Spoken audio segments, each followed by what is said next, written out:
Hello दोस्तों, मेरे YouTube channel आसवी आनंद मंत्रा में आपका बहुत बहुत स्वागत है। दोस्तों, जैसा कि हम सॉलिड स्टेट के बारे में पढ़ रहे थे, तो दोस्तों मैंने आपको पिछले टर्न पर सॉलिड, उनके टाइप्स और उनकी प्रॉपर्टीज, इसके बारे में दोस्तों पिछले वीडियो में बताया था। सॉलिड्स क्या होते हैं, सॉलिड्स कितने टाइप्स के होते हैं, उनकी प्रॉपर्टीज क्या है, ये टॉपिक्स दोस्तों मैं आपको पिछले टर्न पे कंप्लीट करा चुका हूं। तो दोस्तों सॉलिड्स, सॉलिड स्टेट, उनके टाइप्स और उनकी प्रॉपर्टीज से रिलेटेड यदि आपकी कोई क्वेरी है, क्वेश्चन है, तो आप प्लीज मेरे पुराने वीडियोस देखिए और कोई अगर क्वेरी है तो आप प्लीज मुझे कमेंट बॉक्स में कमेंट करिए। आज दोस्तों आपको हम पढ़ाते हैं क्लासिफिकेशन ऑफ क्रिस्टलाइन सॉलिड्स। जो हमारे क्रिस्टलाइन सॉलिड्स हैं उनके टाइप्स क्या होते हैं, क्योंकि मैं आपको पिछली बार बता चुका हूं कि जो सॉलिड्स थे दो तरीके के थे, क्रिस्टलाइन और नॉन क्रिस्टलाइन। तो आज दोस्तों हमने क्रिस्टलाइन सॉलिड्स का क्लासिफिकेशन कराया है, वो भी किस बेस पर दोस्तों, कि ध्यान दीजिएगा, नेचर ऑफ इंटरमॉलिक्यूलर फोर्सेस। और कई टाइप से आप उसको क्रिस्टलाइन सॉलिड्स को डिवाइड कर सकते हैं, लेकिन हम यहां पढ़ेंगे nature of intermolecular forces. That means दोस्तों जो हमारे क्रिस्टलाइन सॉलिड्स हैं उनके जो कांस्टेंट पार्टिकल्स हैं वो आइंस भी हो सकते हैं, मॉलिक्यूल्स भी हो सकते हैं और दोस्तों एटम्स भी हो सकते हैं। कोई भी कांस्टेंट पार्टिकल्स हैं जो हमारे, उनके बीच में कौन सा इंटरमॉलिक्यूलर फोर्स वर्क कर रहा है, आसान भाषा में कहें दोस्तों तो वो आपस में जो हमारे कांस्टेंट्स हैं वो किस बॉन्ड्स के द्वारा जुड़े हुए हैं, इस बेस पर दोस्तों क्लासिफिकेशन किया है। तो दोस्तों इंटरमॉलिक्यूलर फोर्स या बॉन्डिंग के अकॉर्डिंग टू जो हमारे क्रिस्टलाइन सॉलिड्स हैं वो चार तरीके के हो सकते हैं। एक तो आपके आयनिक क्रिस्टलाइन सॉलिड्स हो सकते हैं, दूसरे आपके मेटेलिक क्रिस्टलाइन सॉलिड्स हो सकते हैं, तीसरे आपके मॉलिक्यूलर क्रिस्टलाइन सॉलिड्स हो सकते हैं और चौथे आपके कोवलेंट क्रिस्टलाइन सॉलिड्स हो सकते हैं। दोस्तों आज हम केवल आयनिक और मेटेलिक इन दो क्रिस्टलाइन सॉलिड्स के बारे में बात करेंगे। तो दोस्तों सबसे पहले चलते हैं आयनिक सॉलिड, या इनको हिंदी में कहेंगे आयनिक ठोस।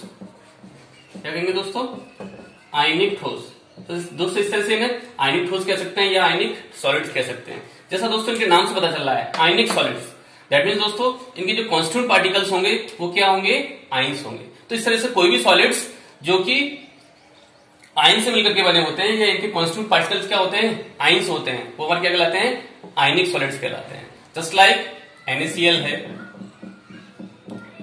KCl है, CaCl2 है।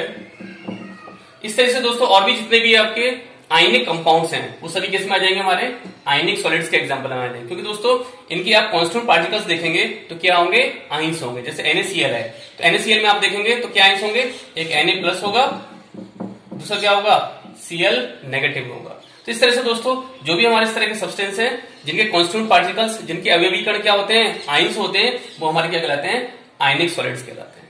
अब दोस्तों इनकी कुछ प्रॉपर्टीज देख लेते हैं, कुछ कैरेक्टर देख लेते हैं कि जो हमारे आयनिक सॉलिड्स हैं वो किस तरह के कैरेक्टर शो करते हैं या कैसे पहचान सकते हैं कि वो हमारे आयनिक सॉलिड है। तो दोस्तों उनका सबसे पहले जो कैरेक्टर होगा, उनके जो कांस्टेंट पार्टिकल्स होंगे वो क्या होंगे, कैटाइंस और एनाइंस होंगे।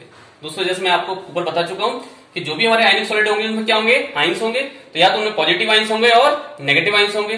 पॉजिटिव आइंस होंगे तो उन्हें हम कैटाइंस कहेंगे और नेगेटिव आइंस होंगे तो उन्हें हम क्या कहेंगे, एनाइंस कहेंगे। तो दोस्तों इस तरह से ये कैटाइंस और एनाइंस से मिलकर के बने हो सकते हैं। तो दोस्तों सबसे पहला कैरेक्टर है, सबसे इंपोर्टेंट कैरेक्टर है आयनिक सॉलिड्स का कि इनमें कैटाइंस और एनाइन प्रेजेंस होंगे या ये कैटाइंस और एनाइन से मिलकर के बने होंगे।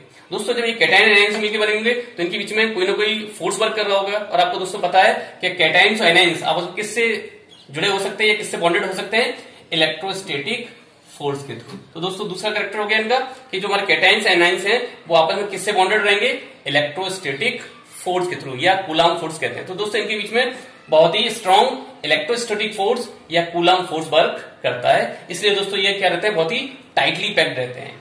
और दोस्तों अगला कैरेक्टर है ये इलेक्ट्रिकली इंसुलेटर्स होते हैं। दोस्तों ध्यान दीजिएगा, आपने सुना होगा कि NaCl जो है अगर आप पानी में डालेंगे तो वो क्या होगा, करंट फ्लो करेगा। लेकिन दोस्तों ये क्या, मैं बता दूं आपको, इलेक्ट्रिकली इंसुलेटर है। लेकिन कब दोस्तों, जब ये किस में है, सॉलिड स्टेट में।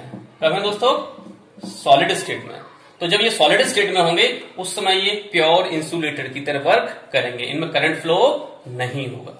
आगे चलते हैं दोस्तों, ये इलेक्ट्रिसिटी को कंडक्ट करते हैं, लेकिन दोस्तों वही कंडीशन है कब, जब ये मॉल्टन स्टेट में हो या एक्वस स्टेट में, यानी आपने जब इनको गर्म किया है तो गर्म करने पर ये मेल्ट हो गए हो या पिघल गए हो, या फिर जब आपने इसको किसी पानी में घोला हो, तो दोस्तों उनकी एक्वस स्टेट कहलाएगी। तो इस तरह से ये इलेक्ट्रिसिटी कंडक्ट करेंगे, लेकिन कब? मोल्टन स्टेट में या फिर एक्वस स्टेट में।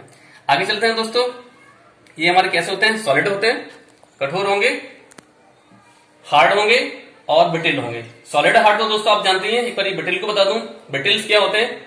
ब्रिटिल हमारे इस तरीके के ठोस होते हैं जो छोटे से चोट करने पर या छोटा सा प्रेशर डालने पर वो क्या हो जाते हैं? स्मॉल पीसीज में ब्रेक हो जाएंगे। तो दोस्तों इस तरह से ब्रिटिल हमारे इस तरह के सॉलिड्स हो जाते हैं जो क्या हो जाते हैं? इजीली ब्रेक हो जाए थोड़ा सा चोट मात्र। जैसे आप दोस्तों देखेंगे कांच है, कांच पे अगर आप चोट करेंगे तो क्या होगा? स्मॉल पीसेस में ब्रेक हो जाता है। दैट मीन्स कांच कैसा हो गया? ब्रिटिल हो गया। तो इसी तरह से हमारे आयनिक सॉलिड है, सॉलिड भी होते हैं, हार्ड भी होते हैं, लेकिन इसके साथ साथ कैसे होते हैं? ब्रिटिल होते हैं वो।